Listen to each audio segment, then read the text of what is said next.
The Wind in the Willows by Kenneth Grahame. Chapter 1. The Riverbank. The mole had been working very hard all the morning, spring cleaning his little home, first with brooms, then with dusters, then on ladders and steps and chairs, with a brush and a pail of whitewash, till he had dust in his throat and eyes, and splashes of whitewash all over his black fur, and an aching back and weary arms. Spring was moving in the air above and in the earth below and around him, penetrating even his dark and lowly little house with its spirit of divine discontent and longing. It was small wonder, then, that he suddenly flung down his brush on the floor, said, "Bother!" and "Oh, blow!" and also, "Hang spring cleaning!" and bolted out of the house without even waiting to put on his coat. Something up above was calling him imperiously, and he made for the steep little tunnel which answered, in his case, to the gavelled carriage drive owned by animals whose residences are nearer to the sun and air. So he scraped and scratched and scrabbled and scrooged, and then he scrooged again and scrabbled and scratched and scraped, working busily with his little paws and muttering to himself, up we go, till at last, pop! His snout came out into the sunlight, and he found himself rolling in the warm grass of a great meadow. "This is fine," he said to himself. "This is better than whitewashing." The sunshine struck hot on his fur, soft breezes caressed his heated brow, and after the seclusion of the cellarage he had lived in so long, the carol of happy birds fell on his dulled hearing almost like a shout. Jumping off all his four legs at once in the joy of living and the delight of spring without its cleaning, he pursued his way across the meadow till he reached the hedge on the further side. "Hold up," said an elderly rabbit at the gap. "Sixpence for the privilege of passing by the private road." He was bowled over in an instant by the impatient and contemptuous mole, who trotted along the side of the hedge, chaffing the other rabbits as they peeped hurriedly from their holes to see what the row was about. onion sauce," he remarked jeeringly, and was gone before they could think of a thoroughly satisfactory reply. Then they all started grumbling at each other. "How stupid you are! Why didn't you tell him?" "Well, why didn't you say?" "You might have reminded him," and so on, in the usual way. But, of course, it was then much too late, as is always the case. It all seemed too good to be true.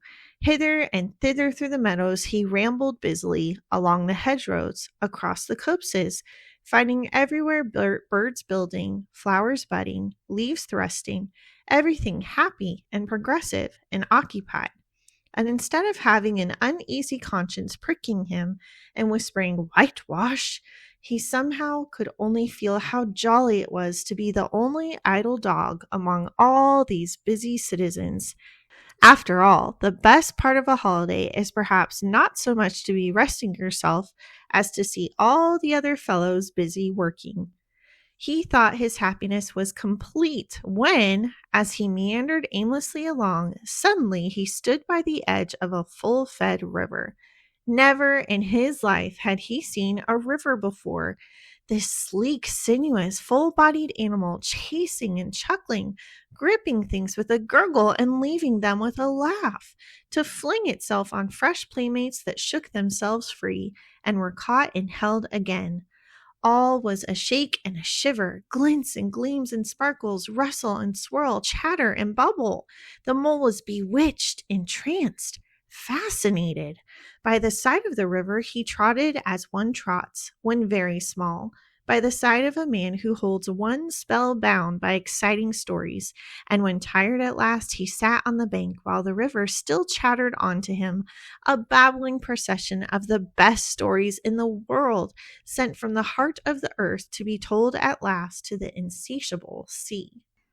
As he sat on the grass and looked across the river, a dark hole in the bank opposite, just above the water's edge, caught his eye, and dreamily he fell to considering what a nice, snug dwelling place it would make for an animal with few wants and fond of a bijou riverside residence, above flood level and remote from noise and dust. As he gazed, something bright and small seemed to twinkle down in the heart of it, vanished, then twinkled once more like a tiny star. but it could hardly be a star in such an unlikely situation, and it was too glittering and small for a glowworm. Then, as he looked, it winked at him, and so declared itself to be an eye, and a small face began gradually to grow up round it like a frame round a picture.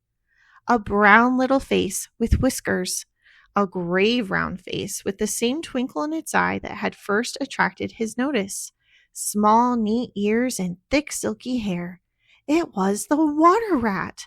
Then the two animals stood and regarded each other cautiously. "Hello, Mole," said the water rat. "Hello, Rat," said the Mole. "Would you like to come over?" inquired the rat presently. "Oh, it's all very well to talk," said the Mole rather pettishly, he being new to a river and riverside life and its ways. The rat said nothing, but stooped and unfastened a rope and hauled on it, then lightly stepped into a little boat which the Mole had not observed. It was painted blue outside and white within, and was just the size for two animals, and the Mole's whole heart went out to it at once, even though he did not yet fully understand its uses. The rat sculled smartly across and made fast. Then he held up his forepaw as the Mole stepped gingerly down. "Lean on that," he said. "Now then, step lively." And the Mole, to his surprise and rapture, found himself actually seated in the stern of a real boat. "This has been a wonderful day," said he, as the rat shoved off and took to the sculls again. "Do you know, I've never been in a boat before in all my life." "What?" cried the rat, open-mouthed. "Never been in a— You never? Well, what have you been doing then?" "Is it so nice as all that?" asked the Mole shyly, though he was quite prepared to believe it as he leant back in his seat and surveyed the cushions, the oars, the rowlocks, and all the fascinating fittings, and felt the bow sway lightly under him. "Nice? It's the only thing," said the water rat solemnly, as he leant forward for his stroke. "Believe me, my young friend, there is nothing, absolute nothing, half so much worth doing as simply messing about in boats. Simply messing," he went on dreamily. "Messing about in boats. Messing— Look ahead, Rat!" cried the Mole suddenly. It was too late. The boat struck the bank full tilt. The dreamer, the joyous oarsman, lay on his back at the bottom of the boat, his heels in the air. "About in boats, or with boats," the rat went on composedly, picking himself up with a pleasant laugh. "In or out of 'em, it doesn't matter. Nothing seems really to matter. That's the charm of it. Whether you get away or whether you don't, whether you arrive at your destination or whether you reach somewhere else, or whether you never get anywhere at all, you're always busy, and you never do anything in particular. And when you've done it, there's always something else to do, and you can do it if you like, but you'd much better not. Look here. If you've really nothing else on hand this morning, supposing we drop down the river together and have a long day of it." The Mole waggled his toes from sheer happiness, spread his chest with a sigh of full contentment, and leaned back blissfully into the soft cushions. "What a day I'm having," he said. "Let us start at once." "Hold hard a minute then," said the rat. He looped the painter through a ring in his landing stage, climbed up into his hole above, and after a short interval reappeared staggering under a fat wicker luncheon basket. "Shove that under your feet," he observed to the Mole as he passed it down into the boat. Then he untied the painter and took the sculls again. "What's inside it?" asked the Mole, wriggling with curiosity. "There's cold chicken inside it," replied the rat briefly.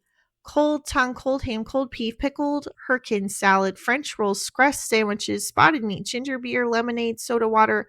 "Oh, stop, stop!" cried the Mole in ecstasies. "This is too much." "Do you really think so?" inquired the rat seriously. "It's only what I always take on these little excursions, and the other animals are always telling me that I'm a mean beast and cut it very fine." The Mole never heard a word he was saying, absorbed in the new life he was entering upon, intoxicated with the sparkle, the ripple, the scents, and the sounds and the sunlight. He trailed upon the water and dreamed long waking dreams. The water rat, like the good little fellow he was, sculled steadily on and forbore to disturb him. I like your clothes awfully, old chap, he remarked after some half an hour or so had passed. I'm going to get a black velvet smoking suit myself one day, as soon as I can afford it. I beg your pardon, said the mole, pulling himself together with an effort. You must think me very rude, but all this is so new to me. So this is a river. The river, corrected the rat. And you really live by the river? What a jolly life! By it and with it and on it and in it, said the rat. It's brother and sister to me, and aunts and company and food and drink and naturally washing. It's my world, and I don't want any other. What it hasn't got is not worth having, and what it doesn't know is not worth knowing. Lord, the times we've had together, whether in winter or summer, spring or autumn, it's always got its fun and its excitements. When the floods are on in February and my cellars and basement are brimming with drink, that's no good to me. And the brown water runs by my best bedroom window, or again when it all drops away and shows patches of mud that smells like plum cake, and the rushes and weed clog the channels, and I can potter about dry shod over most of the bed of it and find fresh food to eat, and things careless people have dropped out of boats. But isn't it a bit dull at times? The mole ventured to ask. Just you in the river and no one else to pass a word with? No one else to, well, I mustn't be hard on you, said the rat with forbearance. You're new to it, and of course you don't know. The bank is so crowded nowadays that many people are moving away altogether. Oh no, it isn't what it used to be at all. Otters, kingfishers, dabchicks, moorhens, all of them about all day long and always wanting you to do something, as if a fellow had no business of his own to attend to. What lies over there? Asked the mole, waving a paw towards a background of woodland that darkly framed the water meadows on one side of the river. That? Oh, that's just the wildwood, said the rat shortly. We don't go there very much, we riverbankers. Aren't they very nice people in there? Said the mole, a trifle nervously. Well, replied the rat, let me see. The squirrels are all right, and the rabbits, some of them. But rabbits are a mixed lot. And then there's Badger, of course. He lives right in the heart of it. Wouldn't live anywhere else either if you paid him to do it.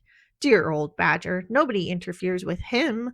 They'd better not, he added significantly. Why? Who should interfere with him? Asked the mole. Well, of course, there are others, explained the rat in a hesitating sort of way. Weasels and stoats and foxes and so on. They're all right in a way. I'm very good friends with them. Past the time of day when we meet and all that, but they break out sometimes, there's no denying it. And then, well, you can't really trust them, and that's the fact. The mole knew well that it was quite against animal etiquette to dwell on possible trouble ahead, or even to allude to it, so he dropped the subject. And beyond the wildwood again, he asked, where it's all blue and dim and one sees what may be hills, or perhaps they mayn't, and something like the smoke of towns, or is it only cloud drift?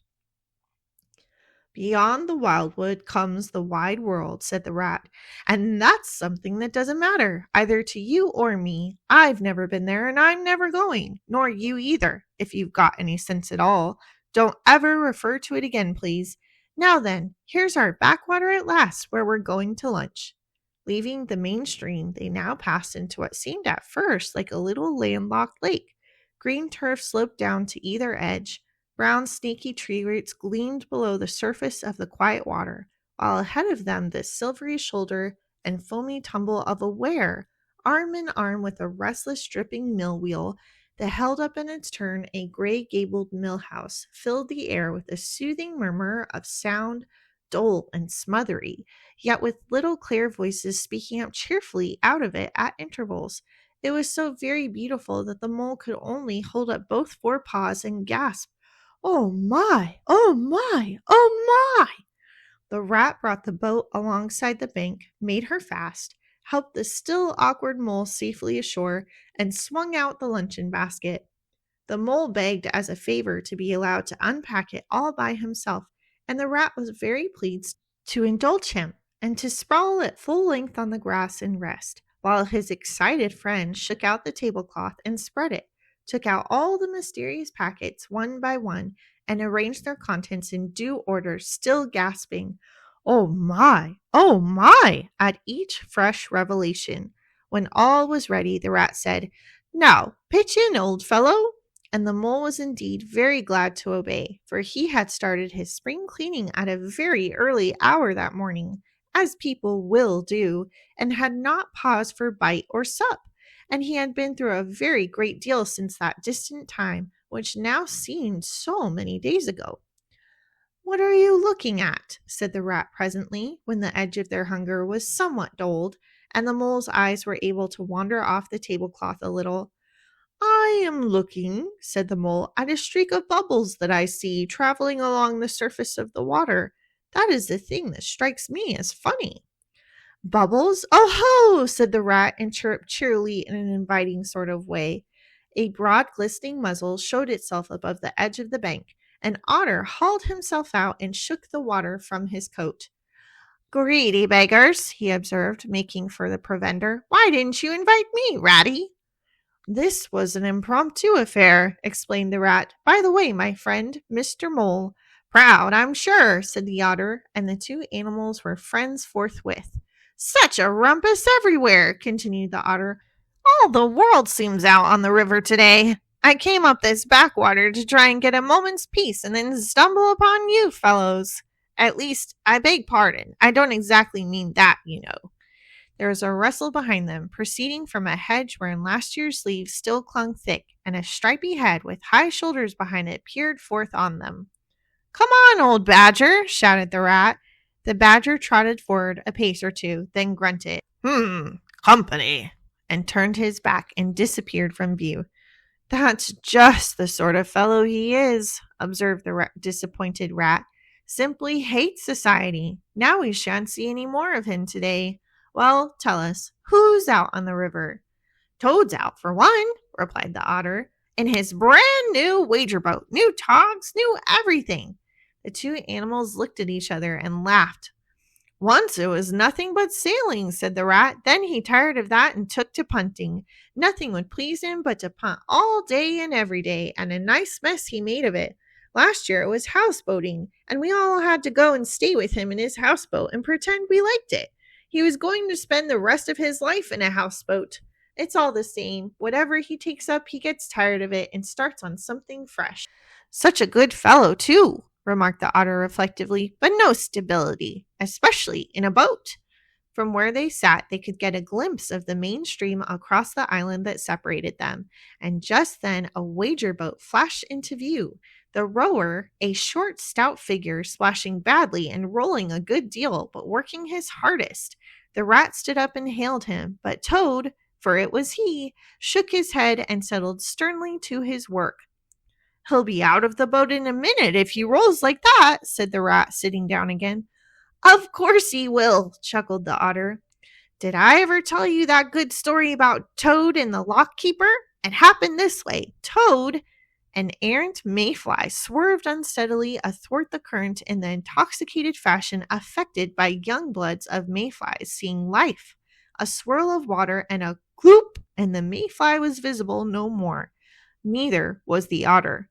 The mole looked down. The voice was still in his ears, but the turf whereon he had sprawled was clearly vacant. Not an otter to be seen as far as the distant horizon. But again, there was a streak of bubbles on the surface of the river. The rat hummed a tune, and the mole recollected that animal etiquette forbade any sort of comment on the sudden disappearance of one's friends at any moment, for any reason or no reason whatever. "Well, well," said the rat, "I suppose we ought to be moving. I wonder which of us had better pack the luncheon basket." He did not speak, as if he was frightfully eager for the treat. "Oh, please, let me," said the mole, so, of course, the rat let him. Packing the basket was not quite such pleasant work as unpacking the basket. It never is, but the mole was bent on enjoying everything, and although just when he had got the basket packed and strapped up tightly, he saw a plate staring up at him from the grass, And when the job had been done again, the rat pointed out a fork which anybody ought to have seen, and last of all, behold, the mustard pot, which he had been sitting on without knowing it. Still, somehow, the thing got finished at last without much loss of temper. The afternoon sun was getting low as the rat sculled gently homewards in a dreamy mood, murmuring poetry things over to himself and not paying much attention to Mole. But the mole was very full of lunch and self-satisfaction and pride, and already quite at home in a boat, so he thought, and was getting a bit restless besides. And presently he said, "Ratty, please, I want to row now." The rat shook his head with a smile. "Not yet, my young friend," he said. "Wait till you've had a few lessons. It's not so easy as it looks." The mole was quiet for a minute or two, but he began to feel more and more jealous of Rat, sculling so strongly and so easily along, and his pride began to whisper that he could do it every bit as well. He jumped up and seized the sculls so suddenly that the rat, who was gazing out over the water and saying more poetry things to himself, was taken by surprise and fell backwards off his seat with his legs in the air for the second time, while the triumphant mole took his place and grabbed the sculls with entire confidence. "Stop it, you silly mole!" cried the rat from the bottom of the boat. "You can't do it. You'll have us over." The mole flung his sculls back with a flourish and made a great dig at the water. He missed the surface altogether. His legs flew up above his head, and he found himself lying on the top of the prostrate rat. Greatly alarmed, he made a grab at the side of the boat, and the next moment, sploosh! Over went the boat, and he found himself struggling in the river. Oh my, how cold the water was, and oh, how very wet it felt. How it sang in his ears as he went down, down, down. How bright and welcome the sun looked as he rose to the surface, coughing and spluttering. How black was his despair when he felt himself sinking again. Then a firm paw gripped him by the back of his neck. It was the rat, and he was evidently laughing. The mole could feel him laughing right down his arm and through his paw, and so into the mole's neck. The rat got hold of a skull and shoved it under the mole's arm. Then he did the same by the other side of him, and, swimming behind, propelled the helpless animal to shore, hauled him out, and set him down on the bank, a squashy, pulpy lump of misery. When the rat had rubbed him down a bit and wrung some of the wet out of him, he said, "Now then, old fellow, trot up and down the towing path as hard as you can till you're warm and dry again, while I dive for the luncheon basket." So the dismal mole, wet without and ashamed within, trotted about till he was fairly dry, while the rat plunged into the water again, recovered the boat, righted her and made her fast, fetched his floating property to shore by degrees, and finally dived successfully for the luncheon basket and struggled to land with it. When all was ready for a start once more, the mole, limp and dejected, took his seat in the stern of the boat, and as they set off, he said in a low voice broken with emotion, "Ratty, my generous friend, I am very sorry indeed for my foolish and ungrateful conduct. My heart quite fails me when I think how I might have lost that beautiful luncheon basket. Indeed, I have been a completely selfish mole, and I know it. Will you overlook it this once and forgive me, and let things go on as before?" "That's all right, bless you," responded the rat cheerily. "What's a little wet to a water rat? I'm more in the water than out of it most days. Don't you think any more about it. And look here, I really think you had better come and stop with me for a little time. It's very plain and rough, you know, not like Toad's house at all, but you haven't seen that yet. Still, I can make you comfortable, and I'll teach you to row and to swim, and you'll soon be as handy on the water as any of us." The mole was so touched by his kind manner of speaking that he could find no voice to answer him, and he had to brush away a tear or two with the back of his paw. But the rat kindly looked in another direction, and presently the mole's spirits revived again, and he was even able to give some straight back talk to a couple of moorhens who were sniggering to each other about his bedraggled appearance. When they got home, The rat made a bright fire in the parlor and planted the mole in an armchair in front of it, having fetched down a dressing gown and slippers for him, and told him river stories till supper time. Very thrilling stories they were, too, to an earth-dwelling animal like Mole. Stories about wares and sudden floods and leaping pike and steamers that flung hard bottles. At least bottles were certainly flung, and from steamers. So presumably by them, and about herons and how particular they were whom they spoke to, and about adventures down drains and night fishings with otter or excursions far afield with badger. Supper was a most cheerful meal, but very shortly afterwards a terribly sleepy mole had to be escorted upstairs by his considerate host to the best bedroom, where he soon laid his head on his pillow in great peace and contentment, knowing that his new-found friend, the river, was lapping the sill of his window. This day was only the first of many similar ones for the emancipated mole, each of them longer and full of interest as the ripening summer moved onward. He learnt to swim and to row and entered into the joy of running water, and with his ear to the reed stems he caught at intervals something of what the wind went whispering so constantly among them. Thank you for visiting my little cottage today, where every tale plants seeds of faith and wonder. Until we meet again, may your days be filled with beauty, learning, and joy. Keep the stories close to your heart, and remember, every page is a doorway home. May the Lord bless you and keep you, and may His light guide your path until our next story together.